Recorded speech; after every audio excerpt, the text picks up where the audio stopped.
buenas tardes a todos. Gracias por acompañarnos en la Casa del Poeta.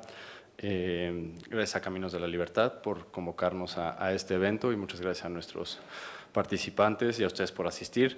Esta vez estamos reunidos nuevamente para analizar un texto publicado por el Papa Francisco. Esta vez se trata de la encíclica Laudato Si, que causó revuelo en el ámbito internacional y en las discusiones de todos los países, porque trata los temas del calentamiento global, del cambio climático y de la responsabilidad del hombre para con ella. Hello, Václav Klaus speaking. My opinion on Pope Francis' Laudato Si encyclical is a very negative. It's his entry into politics. It's on his side the misuse or abuse of religion, of the Catholic Church, and especially of the authority of the Pope for supporting a very irrational, very doubtful, and I would say very unhuman alarmist doctrine of global warming. So it's definitely wrong, and I only hope it is counterproductive. I am rather optimistic. I hope the papal opinion will not fundamentally change the opinion of mankind on environmentalism and global warming. I think that the whole idea of global warming is already highly discredited, and many scientists, many serious scientists oppose it with serious arguments. And what's paradoxical is the fact that the nature opposes it as well. As we all know, in the last 17, 18 years, there has been no global warming. It is not a proof, but it's quite interesting and important reality. The environmentalist ideology is really a dangerous development. I devoted my whole book to it. I wrote a book which exists also in Spanish about the nonsense of global warming and environmentalism, and to capture the substance of the book is the subtitle of my book. The subtitle goes, "What is endangered, climate or freedom?" So my answer, I'm trying to argue in my book that climate is okay. What is endangered is really a human freedom, and people like me who experienced for half a century communism are very sensitive in this respect. The stricter regulation of carbon emissions means a very negative, very detrimental thing. It will evidently, not only will, it has been affecting the economic activity in many parts of the world, especially here in Europe. The regulation is crazy, and it's absolutely unnecessary. Some countries can afford it. Richer countries can afford it, but I'm afraid that the countries in various Asian, African, and Latin American countries simply cannot afford it. So I am very much afraid of that. Comparing the popes, John Paul II and Francis, I would include the third pope into the comparison. Especially my favorite is Pope Benedict, and he is in this respect more open to liberty in the political and economic sense. So I'm afraid that the present Pope Francis is sort of a product of the Latin American ideology of liberation theology from the 1950s and 60s. And this is something else than what we consider as liberty and free markets. It is really very strange that Pope Francis created a group of his experts on the idea of environment, especially global warming. You mentioned Naomi Klein, but it's not only she. It's also Jeffrey Sachs. It's Johann Schnellhuber, the German meteorologist. I think this is a very wrong group of people. I don't know why the Pope is doing it. Maybe he's also the victim of propaganda of global warming alarmists, and he should have a different opinion, different advisors than Naomi Klein, because her ideology is really very aggressive against liberty and free markets, and it's basically wrong. You ask whether there is a free market friendly alternative for taking care of the environment.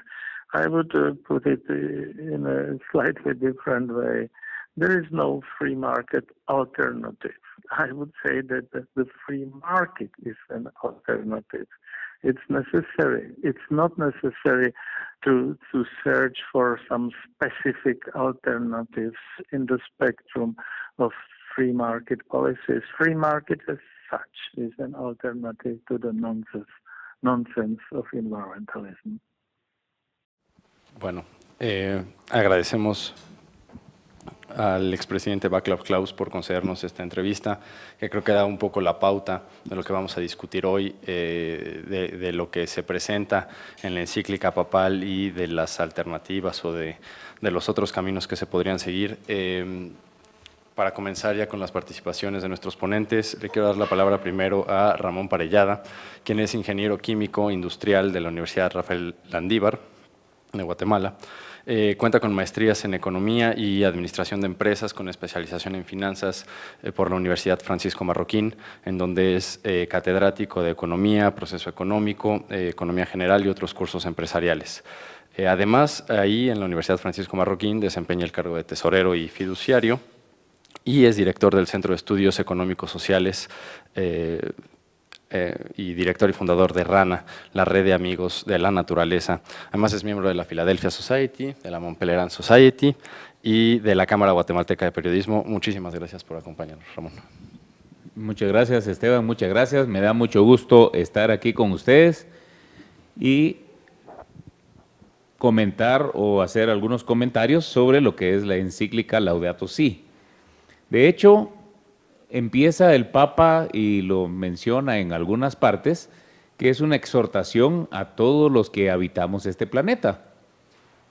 La casa común, como lo dice él, y es una exhortación al diálogo.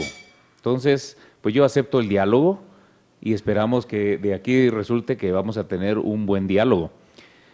Lo que me parece que ha sido una exhortación positiva hacia un diálogo, luego lo siento en lo personal que se empaña un poco porque él ya toma una postura en este diálogo que rechaza otras posturas que son las que él las considera no válidas y son las que yo diría que son las que van a traer la solución a estos problemas que a él le preocupan tanto y que yo creo que a muchos de nosotros nos preocupan. El tema es que él toca dos puntos. Uno, se fue con los ambientalistas radicales que aceptan el cambio climático como algo fatal que va a ocurrir y que no tenemos salida ni escapatoria, y lo exagera. No mira la evidencia que hay en otros temas, en otras investigaciones, y esto para mí es un defecto de una encíclica que pretende crear un diálogo donde todos participen. De hecho, desde 1880 a la fecha, el calentamiento del planeta sí ha ocurrido cambio climático, ha sido de 1.4 grados Fahrenheit y no las predicciones que el IPCC tenía sobre este tema.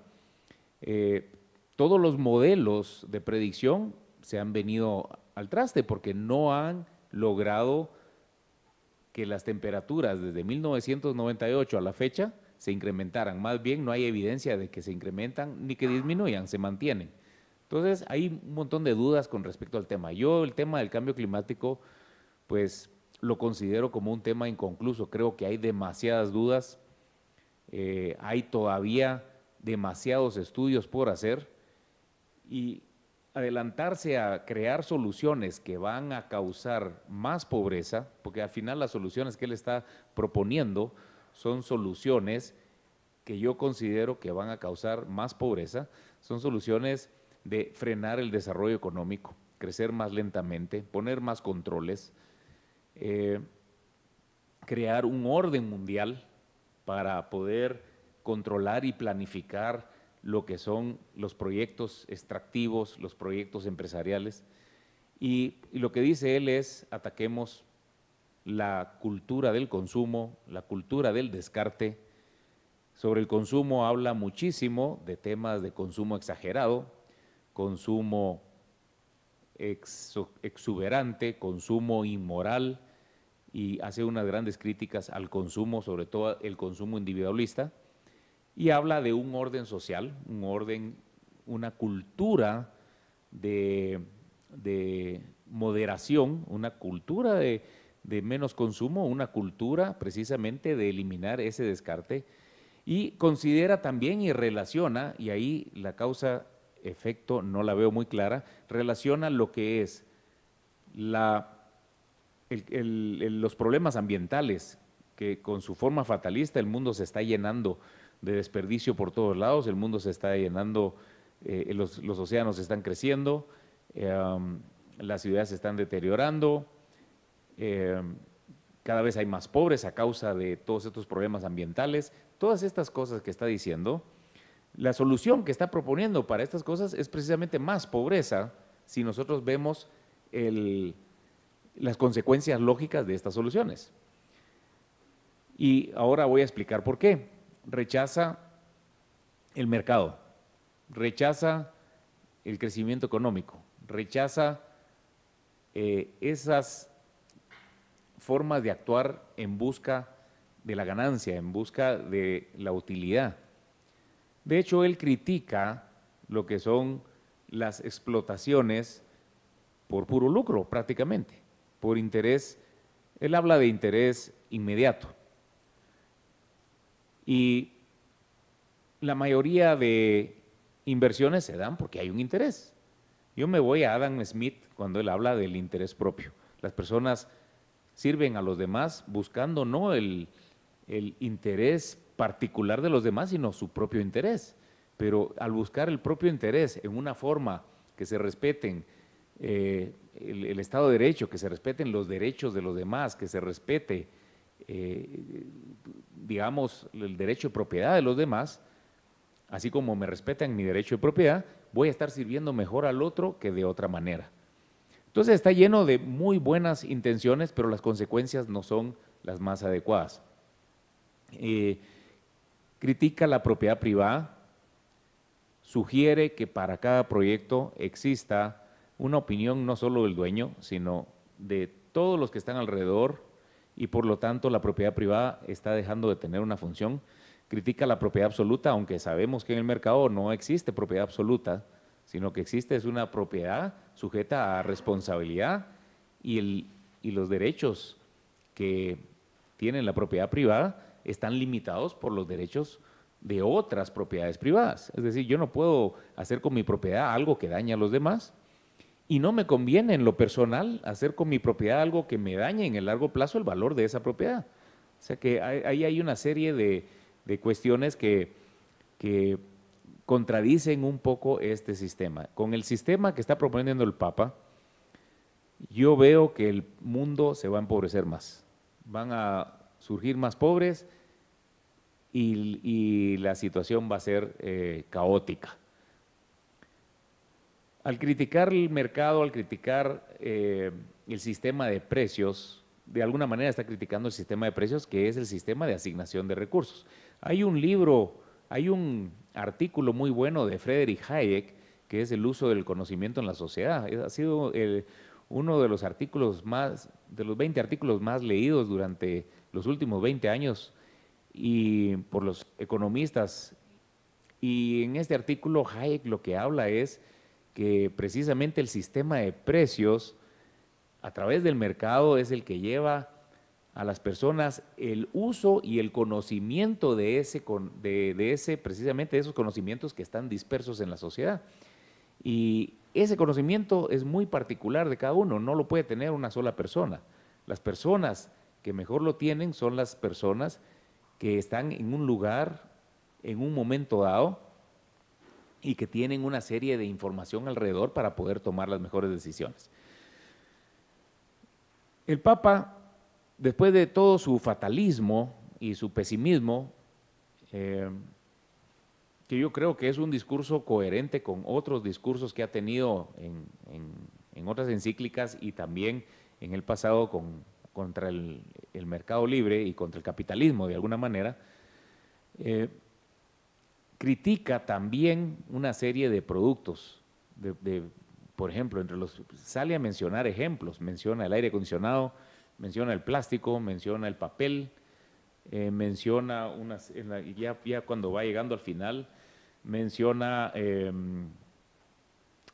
tenemos que reducir el consumo de agua, que hay escasez de agua, que nos vamos a quedar sin agua, que hay que separar los residuos, menciona que debemos de usar todos el transporte público en vez de usar cada uno ir una persona o dos personas en un auto,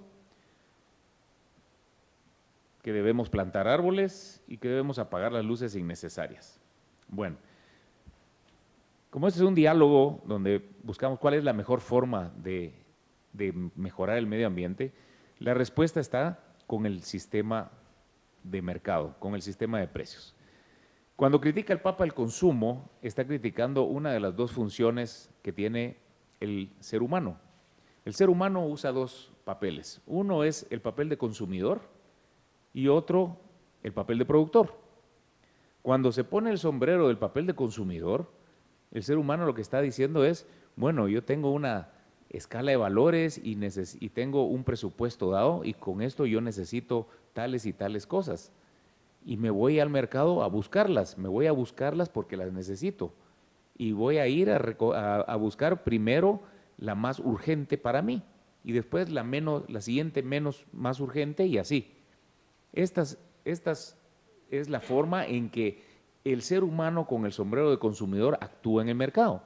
Nadie le tiene que decir que actúe así porque esto es algo que lo hace dada su propia naturaleza humana. Ahora, ¿de dónde consigue estas cosas? Bueno, se pone el sombrero de productor y como productor el ser humano puede ser empresario, puede ser trabajador o puede ser capitalista. Lo interesante es que estos tres sombreros forman uno solo, que es la empresa. La empresa no puede funcionar si no está el ser humano como trabajador, como capitalista y como empresario, tratando de encontrar esas personas que quieren esos productos en unos mercados y que están dispuestos a pagar por ello y buscar los recursos en otros mercados para poder satisfacer a esas personas. Así estas personas empiezan a crear y crean valor y crean riqueza. Y creando este valor y esta riqueza empieza una competencia entre otras empresas que también empiezan a copiar o empiezan a buscar cómo satisfacer a estos consumidores, a estas personas que tienen el sombrero consumidor.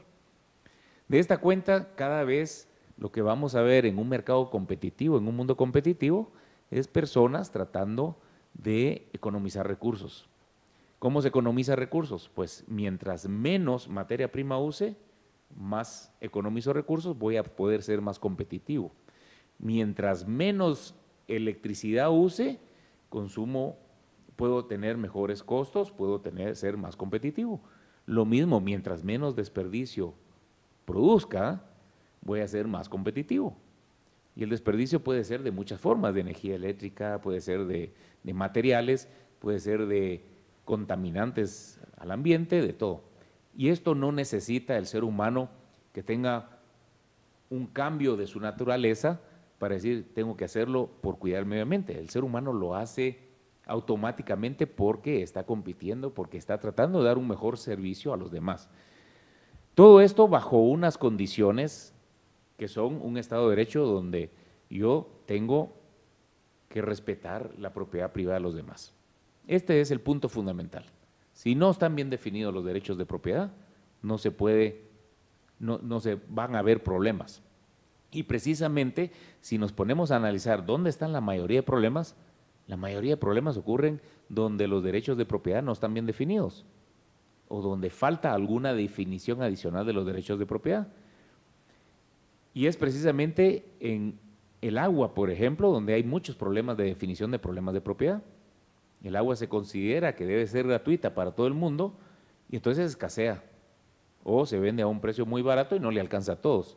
En Guatemala, en la ciudad, por ejemplo, donde tenemos agua entubada para un montón de casas, no le llega esa agua entubada a las zonas marginales y entonces los pobres de la zona marginal tienen que comprar el agua en toneles y al hacer el cálculo lo están comprando entre 10 y 20 veces más cara que el agua entubada que yo compro en mi casa. ¿Cuál es el incentivo que yo tengo en mi casa cuando veo la factura del agua y bueno, el precio está bastante barato? Pues yo riego, yo uso el agua como yo quiero porque no tengo restricción según el precio que pueda pagar y según mi presupuesto. Pero si el precio del agua sube, entonces yo ya me pongo a economizar. Esto es una acción que los precios, dada que hay propiedad privada, dado que hay mercados, obligan a las personas a hacer, economizar recursos. Sin estas señales yo no puedo economizar. Cuando las cosas son gratis, cuando las cosas valen muy poco, mucho menos, están subsidiadas, yo no economizo. Y este es el problema por el cual yo creo que no se han entendido muy bien el sistema de precios y por eso creo yo que el sistema de precios, la propiedad privada y los mercados son precisamente el sistema que va a ayudar a resolver estos problemas que el Papa está preocupado. Yo quería comentar también un tema que es el estilo de vida. El Papa trata de cambiar el estilo de vida de las personas. De alguna manera apela al corazón de las personas para que cambien ese estilo de vida. Y yo ahí no tengo ningún problema. Lo que tengo problema es que se fuerce de alguna manera a crear organismos internacionales, a crear prohibiciones o a crear controles o planificación. Si las personas quieren vivir una vida más austera, eso me parece fantástico, me parece muy bien, siempre y cuando sea libre y voluntario, sea a base de persuasión.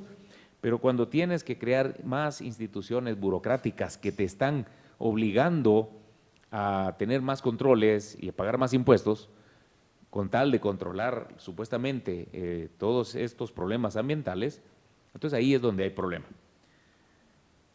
Por ejemplo, les quería comentar, con el plástico, ¿se critica el plástico? Sí, el plástico, yo he estudiado bastante este tema, el plástico es feo cuando está flotando, cuando se va a los ríos, cuando se va a los mares, ¿de acuerdo?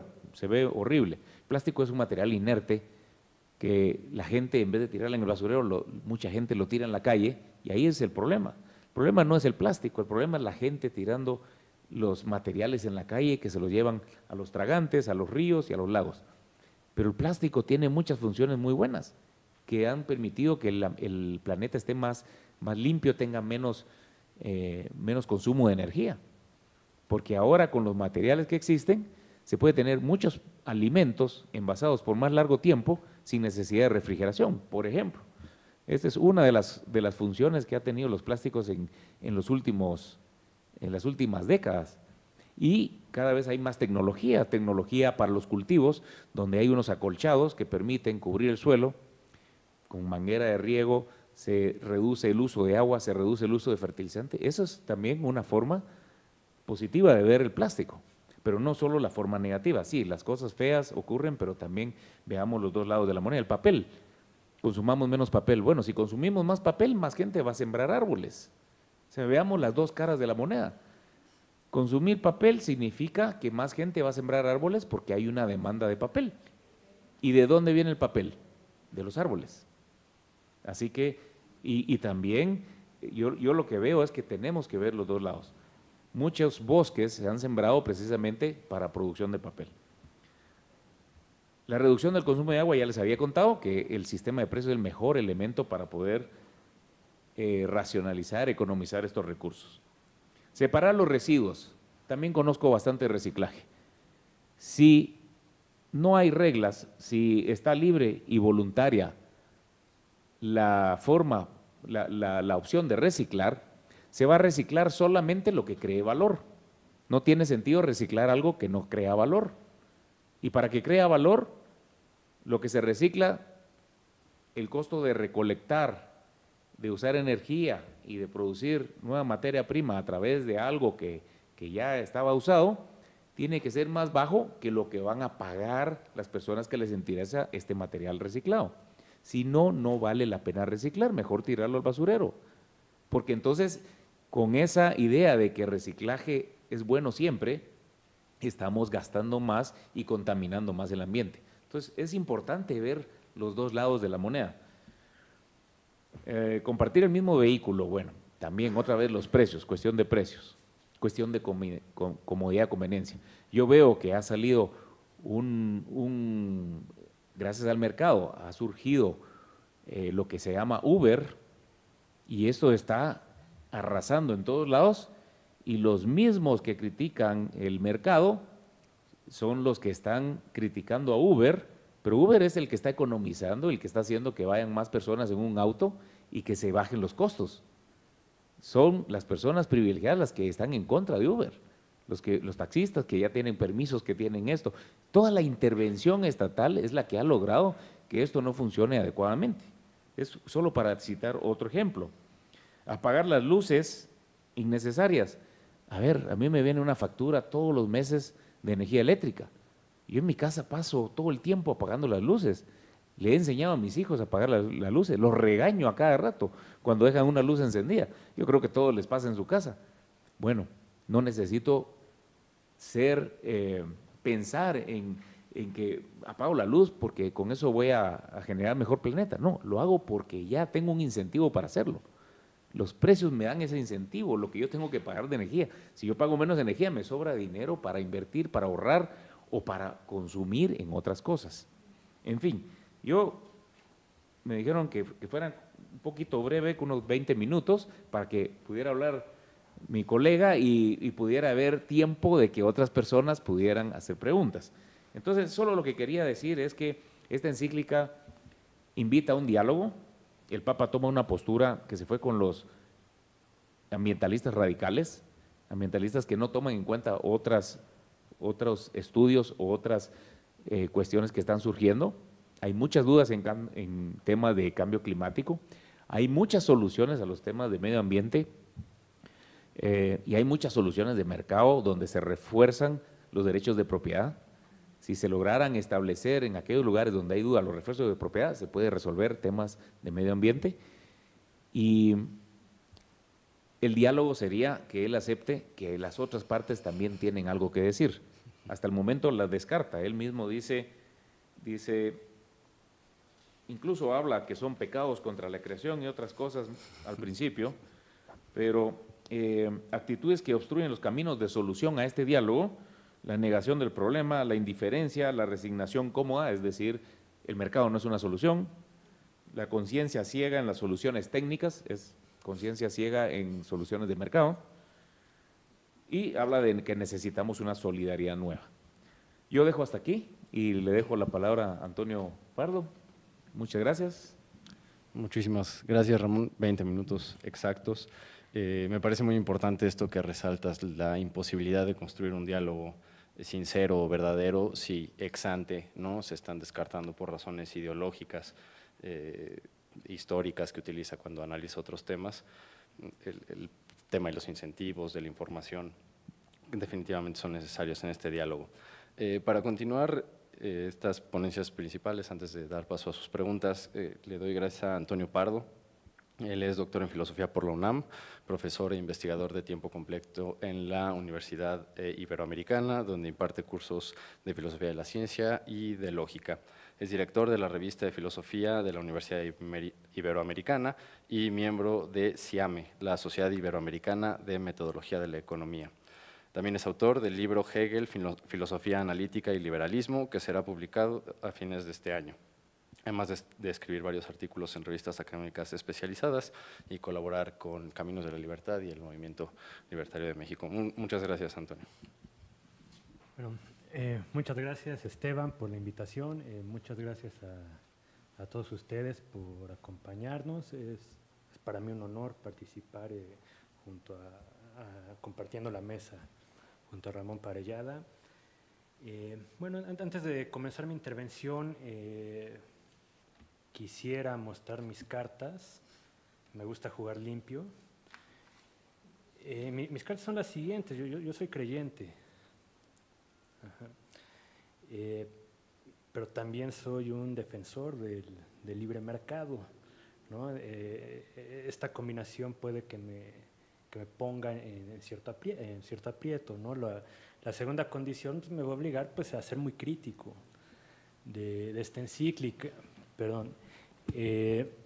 Ser un defensor del mercado me va a obligar a ser crítico con la encíclica del Papa, pero en mi calidad de creyente, pues no me queda menos que ser muy respetuoso.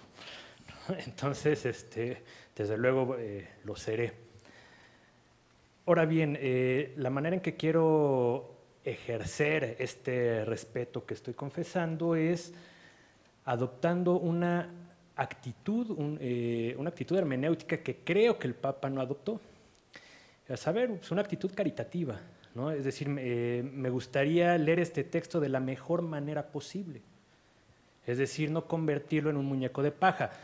Y digo esto porque me parece que uno de los principales defectos de este documento es que, tratándose de un documento estilísticamente de confrontación, discute con un adversario que en realidad es un muñeco de paja, ¿no? Es decir, su adversario, que es el capitalista avaricioso, que no le importa nada y que solamente le interesa la utilidad inmediata, etcétera, etcétera. Me parece que es simplemente una caricatura de lo que es realmente una postura favorable al libre mercado. Y al definir un interlocutor de una manera distorsionada, entonces ya la propia postura del Papa va a resultar académicamente muy débil y en muchos momentos inconsistente, ¿no? Me gustaría justamente detenerme en algunos puntos en los cuales me parece que es ostensible que el contenido del documento es inconsistente. Bien, por mor de ejercer este principio de caridad en mi interpretación, cúmpleme hacer algunas aclaraciones. Ahora, estas aclaraciones las estimo muy pertinentes porque justamente con ocasión de la publicación de este documento, pues ha surgido sobre todo en los medios de información, etcétera, etcétera, ciertas cuestiones que giran particularmente en relación a un tópico, que es digamos, el tópico de la infalibilidad papal y incluso se le toma a chunga decir, bueno, está claro, ¿no?, que el Papa no es infalible, vean esto, etcétera, etcétera. Desde luego, no es el tema de discutir aquí sobre este dogma que será estimado por los católicos y nadie más, ¿no? Ahora, mi aclaración es la siguiente. En efecto, un católico no puede menos, con tal de seguir siendo católico, que aceptar ciertas proposiciones cuando son declaradas infalibles, ¿no? Es absolutamente inevitable, ¿no? Justamente sería inconsistente que alguien dijera yo soy católico, pero tal dogma definido ex cátedra no lo acepto. Bueno, es muy libre de no aceptar nada, pero pues ya por ex definición ya no eres católico, ¿no? Bueno, el caso me parece muy pertinente que se tiene que aclarar esto. En todo este documento no aparece ningún contenido infalible, ¿no? Y me refiero infalible desde el punto de vista técnico de los criterios de la propia Iglesia Católica. Ajá, es decir, no es un documento que haya sido definido ex cátedra, ¿no? Por lo demás, desde que se definió este dogma hace más de 100 años hasta la fecha, solamente se han declarado 2 dogmas infalibles, ¿no? Solamente 2, ¿no? Es decir, ni Juan Pablo II, ni Pablo VI, ni Juan XXIII, ni un montón de papas contienen enseñanzas infalibles, ¿no? Justamente en este sentido. Ahora, no obstante, este documento sí se integra dentro del conjunto del magisterio de la Iglesia, y aunque no todo el magisterio de la Iglesia goza, ¿no?, de estas credenciales de la infalibilidad, lo cierto es que pues, los católicos están obligados a admitir el contenido del magisterio de la Iglesia. Ahora bien, no todo este documento es magisterio de la Iglesia, ¿no? Es decir, si bien parte del mismo forma parte del magisterio, no todo él forma parte del mismo. Ahora, para que cierto contenido forme parte del magisterio de la Iglesia, tienen que cumplirse 2 condiciones. Una es que quien sea el autor del documento, pues una persona acreditada, un obispo, el papa, lo cual sí se cumple. Pero el otro requisito es que los asuntos de que se trata son asuntos de fe o de moral. Cualquier otro tema de índole científico, técnico, etcétera, etcétera, salen por completo de la esfera del magisterio de la Iglesia. Entonces, en este texto, en efecto, hay ciertos pronunciamientos que tienen que ver con asuntos de fe y de moral, desde luego los hay, pero hay otros que son más bien de naturaleza técnica. Ajá. Solamente los primeros son los que pertenecen al magisterio de la Iglesia. Para poner un ejemplo, dentro de estos aparecen ciertas afirmaciones que obviamente tienen que ver con la fe. Por ejemplo, dice el Papa, el Padre es la fuente última de todo, el Hijo es la imagen del Padre, todo fue hecho por el Hijo, etcétera, etcétera. Bueno, digamos, si uno es católico, dice, pues no le queda menos que aceptar esto, que justamente forma parte del magisterio de la Iglesia.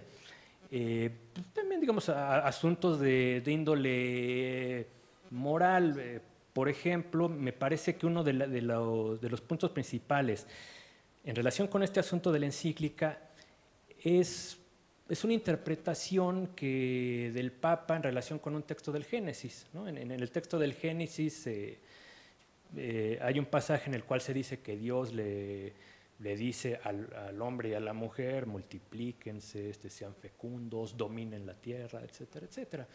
Bueno, pues lo que hace el Papa es comentar este pasaje y dice, bueno, esta relación de dominación pues no debe interpretarse en el sentido en que, digamos, que el hombre se convierta en Dios de la creación, ¿no? En el sentido de que el hombre ejerza señorío sobre la creación, pero desconociendo el hecho de que esta creación le antecede y de que esta creación está sujeta a cierto conjunto de normas y de regularidades que no dependen de la arbitrariedad del propio hombre, ¿no? Es decir, lo que está haciendo aquí el Papa es discutir un tema que además es típico de la tradición cristiana, no solamente católica, ¿no? Está en la tradición ortodoxa, en la tradición calvinista, y es justamente esta idea de cómo hacer compatibles la idea de que el cosmos está regido por un conjunto de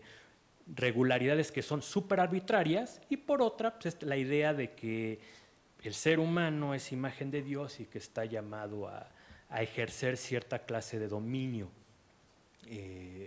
con la naturaleza. Bueno, pues lo que dice el Papa, que me parece que es muy tradicional, no tiene nada de extravagante, es, bueno, pues el hombre es señor, pero simultáneamente es responsable, ¿no? Y justamente la medida de esta responsabilidad queda determinada porque existen ciertas normas de carácter cosmológico.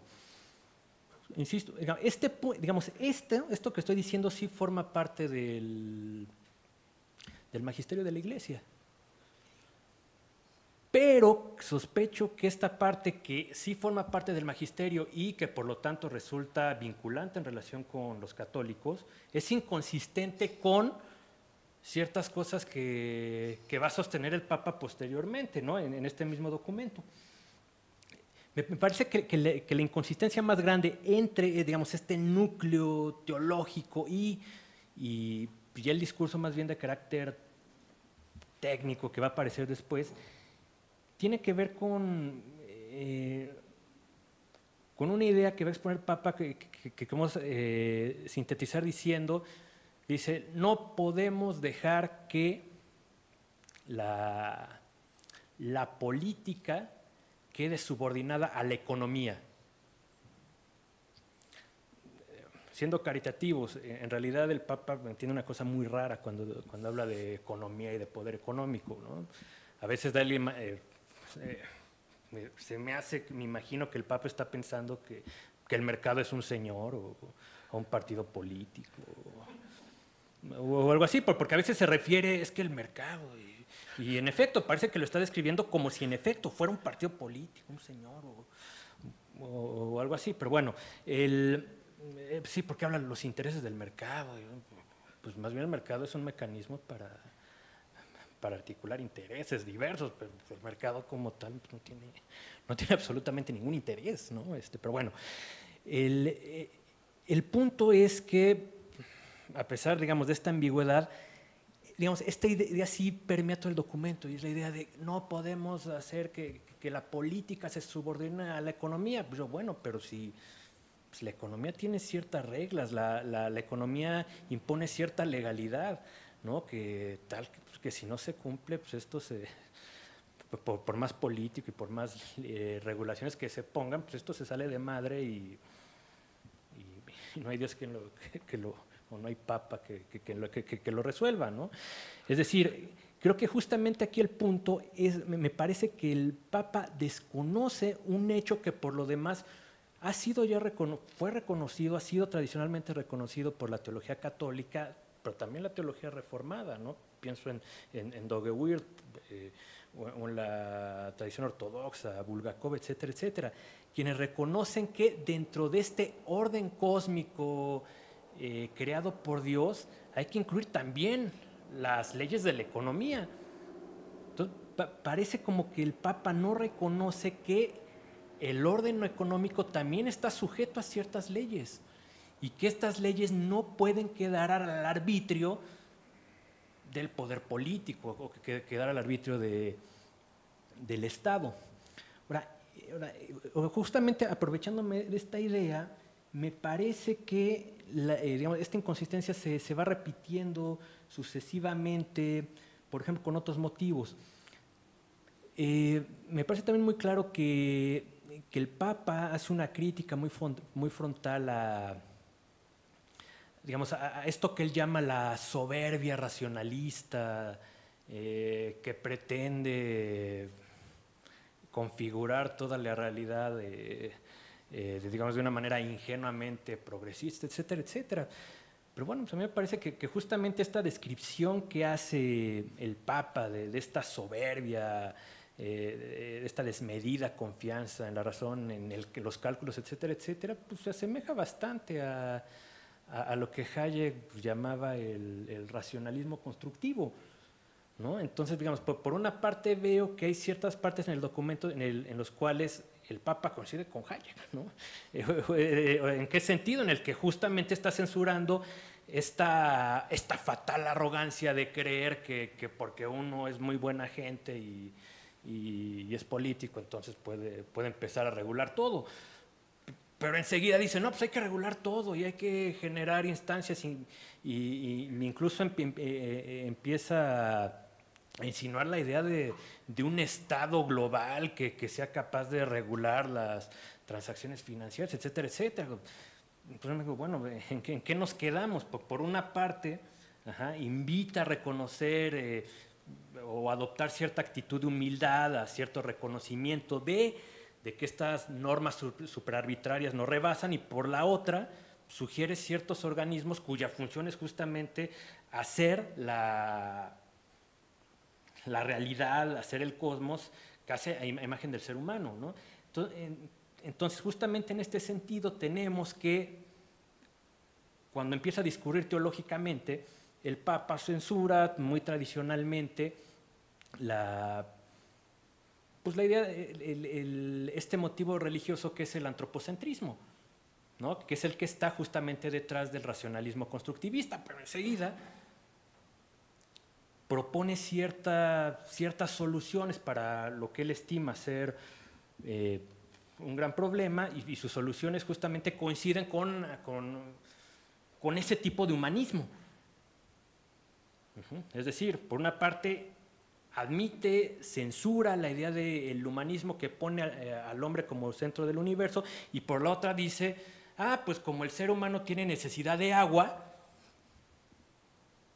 por lo tanto es un derecho que no puede estar sujeto al cálculo ni a las leyes económicas.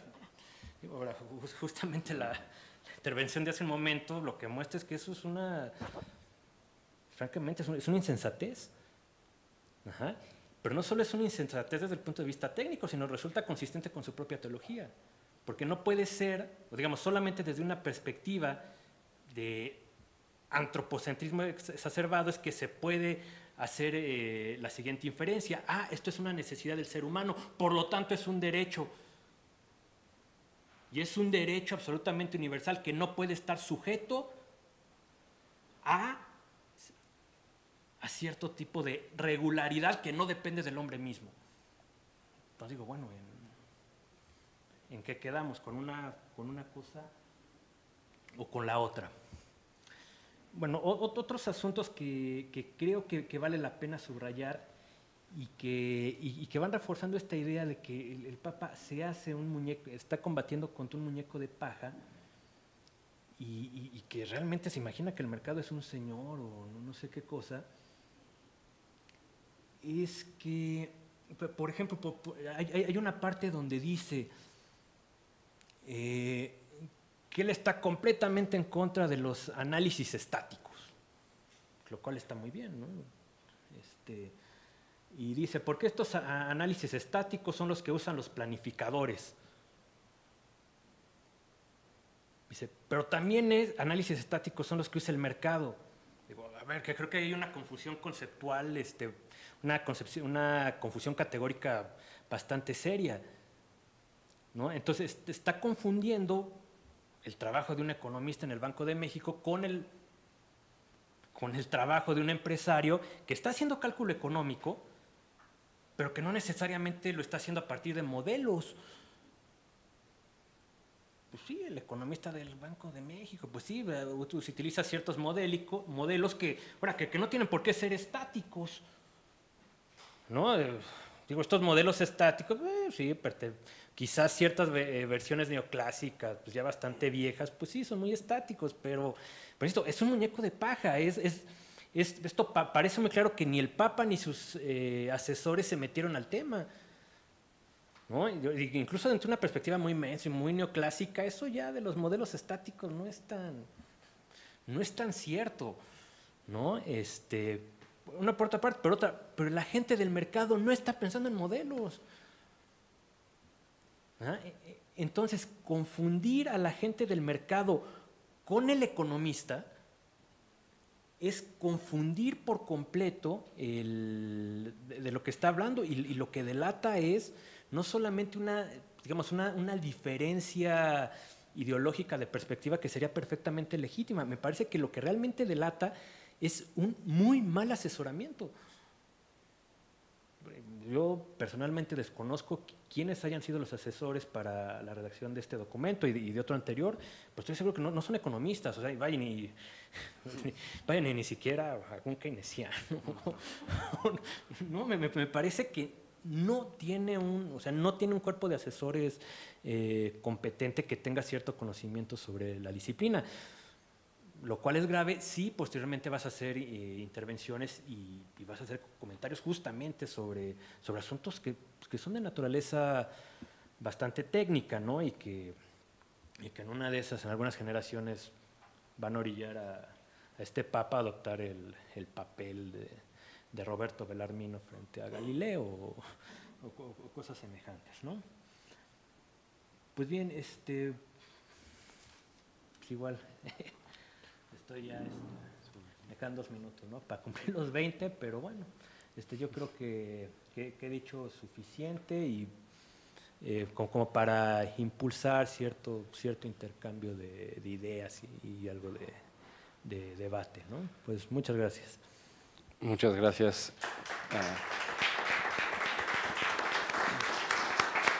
Gracias, José Antonio. Creo que las dos intervenciones versan un poco sobre las mismas cosas. Ramón nos explicaba cómo no puede encontrar las soluciones a los problemas que él mismo se plantea. Antonio nos explica cómo no se puede hacer ni siquiera un buen argumento de entrada si no se toman en serio los argumentos que se están desacreditando. Pero tenemos todavía tiempo y pasamos ahora a una sesión de preguntas y respuestas. No sé si alguien del público tenga algún comentario, alguna pregunta para nuestros panelistas. Tenemos un micrófono. Gracias, Esteban.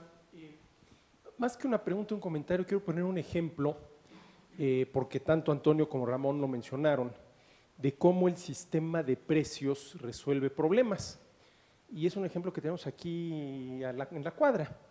Desde hace ya muchos años, Caminos de Libertad realiza este tipo de eventos en esta colonia, la colonia Roma. Yo llevo muchos años asistiendo a los mismos. Y hace un par de años llegar a esta colonia a estas horas y encontrar estacionamiento era un verdadero problema, al grado de que muchas veces pues uno se tenía que regresar a su casa, ¿no? Porque no había dónde estacionar el coche. Pero ¿qué sucedió desde el momento en el cual pusieron los parquímetros? Que no es otra cosa más que recurrir al sistema de precios para resolver un problema de escasez. ¿Escasez de qué? De espacio para estacionar tu coche.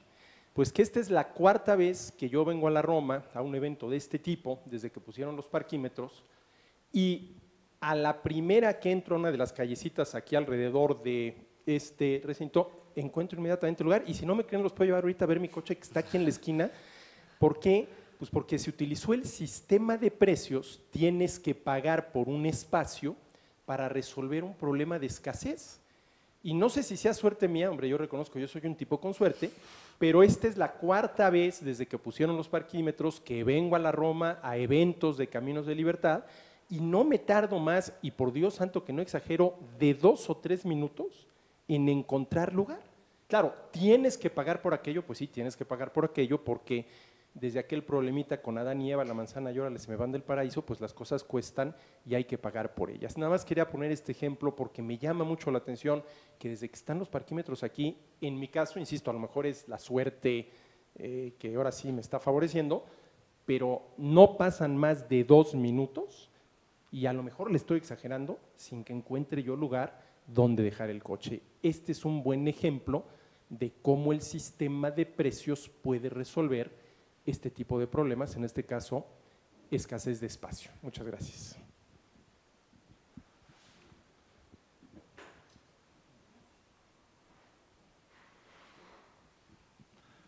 ¿Alguien quisiera agregar? Yo quería comentar que esta encíclica me recordó un poco, pero en forma contrastante, con los centésimos años de Juan Pablo II, donde habla de lo que es el mercado en una forma positiva y el mercado en una forma negativa. Y el mercado en la forma positiva, como él la menciona, es como la defendemos nosotros. De alguna manera es ese sistema que crea riqueza, que genera bienestar, que permite que todos puedan participar y a cada quien lo que logra hacer, siempre y cuando respetando los derechos de los demás. Y también me recordó en una forma contrastante la Rerum Novarum cuando León XIII hablaba de la irrestricta defensa de la propiedad privada con tal de que los trabajadores pudieran tener uso del fruto de su trabajo. Y aquí lo que yo sentí realmente fue un ataque a la propiedad privada. Yo lo siento así, siento que… Y también es muy interesante lo que dijiste. Yo sí soy católico y creo que estas encíclicas nos obligan a nosotros a responder en el diálogo porque son temas opinables. Son temas que podemos opinar y debemos opinar. Es importante hacerlo, aunque estemos en contra de lo que diga, porque esos temas no hay una verdad absoluta en ese sentido. Pero sí, los que creemos en el mercado y creemos que funciona, debemos de defender en este momento que esto puede llevar a una situación peor de la que se está tratando de solucionar. La intención es buena, o sea, él quiere resolver ciertos problemas, pero la forma en que lo piensa resolver creo que está equivocada.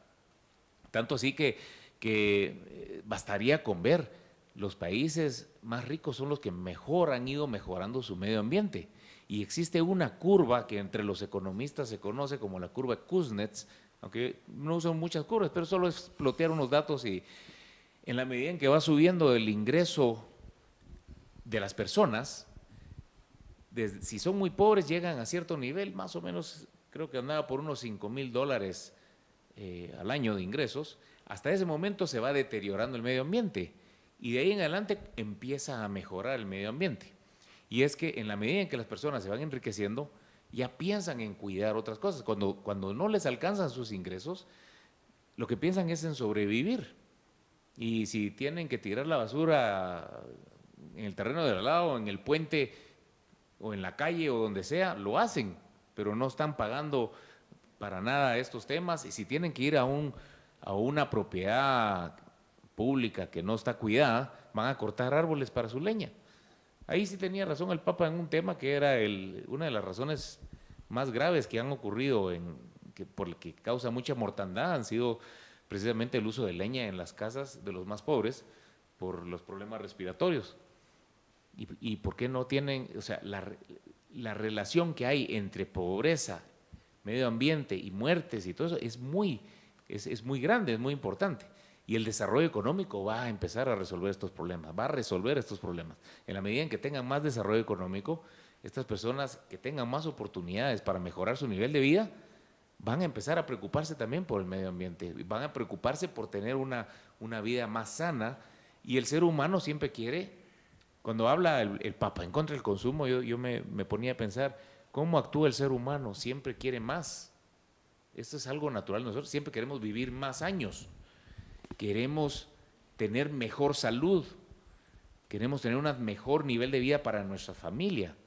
Esto es natural, no lo podemos cambiar eso.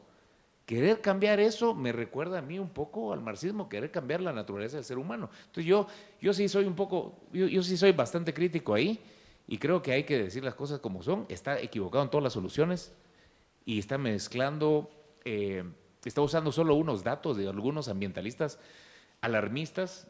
La encíclica es catastrófica y creo que la solución viene precisamente por lo contrario, por seguir estudiando los temas que causan las variaciones en el ambiente.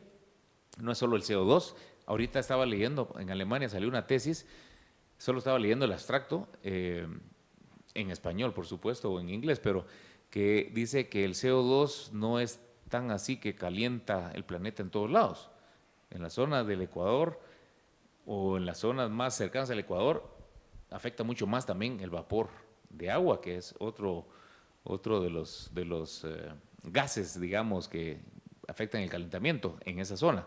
Pero en el Polo Norte no solamente no hay calentamiento, sino que a veces puede haber disminución del calor. Eso es una tesis que estaba recién salida. Entonces, hay muchas personas hay mucho que aprender del cambio climático. Yo creo que no nos podemos tirar por algo. Creo que tenemos que seguirnos adaptando hasta que entendamos bien el tema, porque ese principio de precaución que él menciona, si no sabemos bien los temas, nos va a hacer más pobres. Lo que está diciendo es, hagamos esto, esto y esto, sin estar seguro, está poniendo todo fatal. Si uno lee esta encíclica bien, despacio, estudiándola, uno se deprime realmente. Así que yo no me deprimí, pero sí sentía el tema. No me deprimí porque vi los temas que yo no estoy de acuerdo con muchos de estos temas, pero sí creo que hay que escribir sobre el tema, hay que comentarla, hay que dialogarla, y sobre todo los que somos católicos, pues mandarle una carta al Papa con lo que creemos que debe ser nuestro punto de vista. Bueno, solamente quería comentar una cosa que creo que van en el mismo sentido. Dice el Papa en la encíclica, y lo estoy citando, dice, el vigente modelo privatista, y ese es el término que usa, dice, no parece tener sentido, o en el vigente modelo privatista, no parece tener sentido invertir para los menos dotados, ¿no? Así escribe. Entonces, claro, partiendo, digamos, de un axioma ético que dice que sí, los católicos tendrían que ocuparse de los menos dotados, creo que ahí no había ningún problema, pero entonces él concluye, pero el modelo privatista parece no tiene sentido invertir para los menos dotados, entonces ahí viene su conclusión de que es una cosa del diablo. Pero esto es falso. Es absolutamente falso que el modelo privatista no tenga sentido, en este modelo no tenga sentido invertir en los menos dotados. Ahora sí que cualquier libro de microeconomía de introducción generalmente suelen poner estos ejemplos de cómo personas menos dotadas por no tener piernas o no sé qué, se benefician del mercado, ¿no? Pues porque gracias al mercado tienen piernas biónicas. O qué sé yo, y además hay un montón de bibliografía que justamente trata sobre este tema y trata justamente de cómo los incentivos del mercado favorecen de manera mucho más eficiente que subsidios y esas cosas a los menos dotados, ¿no? Entonces, me parece que justamente esta conclusión que se podría estimar que es de naturaleza moral y por lo tanto obligatoria para los católicos no es tal, porque es una conclusión que se sigue de una premisa que es falsa. Es falso que para el modelo privatista, como él lo llama, no tenga sentido invertir en los menos dotados, ¿no?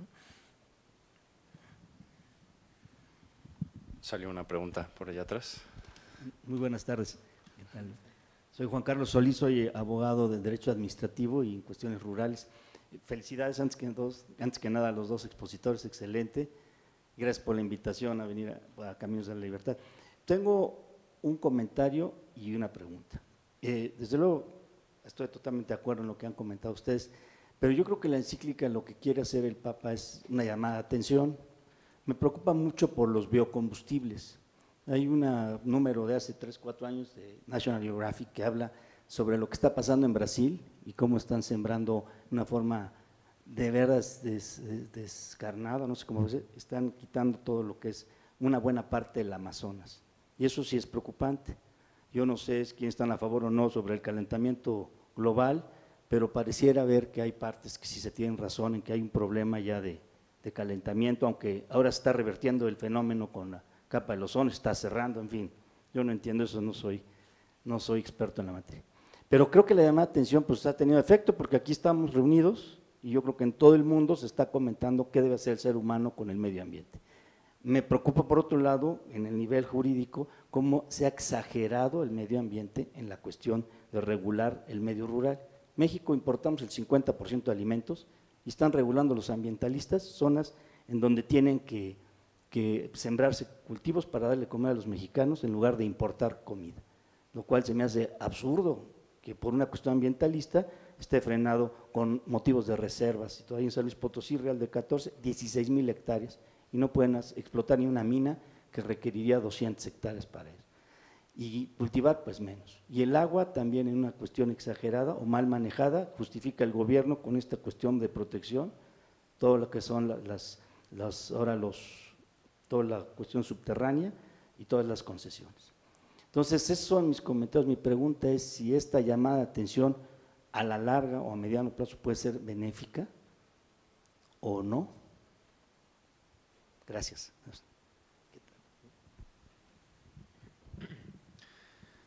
Una llamada de atención que podría ser perjudicial. ¿Por qué? Porque le está dando muchas alas y mucha fuerza a los grupos ambientalistas más radicales que piden más intervención, más planificación, a los gobiernos, a los que hacen cabildeo y que viven de estos gobiernos y que han crecido y que viven del conflicto y del pesimismo de que cada vez sea todo más catastrófico. Yo creo que este podría ser un error porque el Papa es una persona influyente, sus opiniones pesan. Entonces yo creo que hay que aclarar, hay que salir a aclarar el tema. No podemos callar nuestros puntos de vista y hay que decirlo. Así que sí, una llamada de atención, pero en contra de la solución correcta. Y con respecto al tema, nuevamente volvemos al precio, Antonio lo decía. ¿Perdón? Arturo, perdón, Antonio dije. El problema que ha habido es que los gobiernos, queriendo intervenir, cuando el precio del petróleo subió y los combustibles subieron, decidieron empezar a subsidiar todas las energías verdes, y resulta que las energías verdes son más costosas que consumir el petróleo y el combustible normal. Estados Unidos empezó a invertir muchísimo y subsidiar y dar ventajas para lo que es el etanol, que viene del maíz, y Brasil también. Bueno, pero eso hizo subir los precios de los alimentos también. Es un efecto grave, entonces estamos y no había necesidad. Ahora, ¿qué pasa cuando suben los precios de los combustibles? Ya pasó en 1974 y volvió a pasar ahora. En 1973, 74, cuando se formó la OPEP, los precios se dispararon y los gobiernos empezaron a racionar el combustible y se armó un caos. Dejaron los precios libres y empezó a funcionar el mercado. ¿Y el mercado cómo funcionó? Bueno, vinieron los japoneses y sacaron los motores más económicos y los carros más livianos, y empezó a haber ahorro de combustible y empezaron a mejorar los aparatos eléctricos. Lo mismo volvió a ocurrir ahorita. Estas oleadas de precios altos de energía obliga a las personas a ser más eficientes. ¿Cómo puedo consumir menos energía? Ahora más luces LED, los motores que antes eran de 100 caballos ahora son de 70 caballos, entonces consumen menos energía, los motores industriales me refiero yo, o sea, es más o menos en esas proporciones, y dentro de poco van a ser de 50 caballos. Y todas esas inversiones en energía verde, conforme está cayendo el petróleo y todo, se están volviendo onerosas y están manteniendo el precio de la energía, donde se obligó a invertir en esto, se subsidió, más alto de lo que se podría comprar hoy en día si se hubiera dejado que los precios funcionen. Entonces, yo creo que son los errores que hay cuando hay una planificación central. Entonces, en el caso de Brasil ha sido eso. Y ahora, a ver, quitémosle el subsidio. Quitémosle el subsidio es la solución, esa sería la solución. Si el producto se produce libre y voluntariamente a los precios de mercado y puede competir, que se haga. Pero si hay que subsidiarlo, estamos gastando más y estamos contaminando más el mundo, el planeta. Pues no creo que haya mucho más que agregar. Aclarar que, bueno, nosotros nos citamos aquí a debatir porque nos preocupa la libertad, ¿no? Al igual que Václav Klaus, creemos que el ambiente irá bien o no irá bien, pero lo que nos preocupa es la libertad. Queremos continuar con estos debates. Nos invitamos a acercarse a conocer el trabajo de Caminos de la Libertad en Facebook, en Twitter, en nuestra página de internet. Muchas gracias por acompañarnos.